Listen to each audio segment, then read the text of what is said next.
சேஞ்சுக்காக நம்ம வளர்க்குற செல்ல பிராணிகள் அதுக்குண்டான பிரச்சனைகளை பற்றி நம்ம பார்க்கலாம்.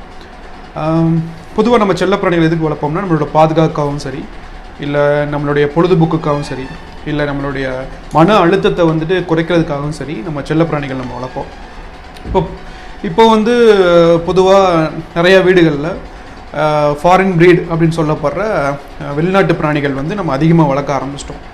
அது நம்ம நாட்டோட அந்த வெப்பநிலைக்கு வந்து ஒத்து போகாமல் நிறைய உபாதைகள், அதுக்கு வந்து பிரச்சனைகள் வருது. நம்ம நாட்டு நாய்கள், நேட்டிவ் டாக்ஸ்ன்னு சொல்லப்படுற நேட்டிவ் ப்ரீட்ஸ்லேயும் சரி நிறைய பிரச்சனைகளும் வருது. இதை வந்து ஹோமியோ மெடிசின் மூலியமாக சரி பண்ண முடியுமா அப்படின்ற கேள்விக்கு கண்டிப்பாக முடியும்.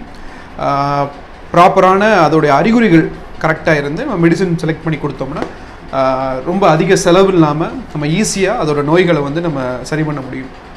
சரி, எந்தெந்த கண்டிஷன்ஸுக்கு நம்ம வந்து எந்தெந்த மெடிசின் கொடுக்கலாம் அப்படின்னு சொல்லிட்டு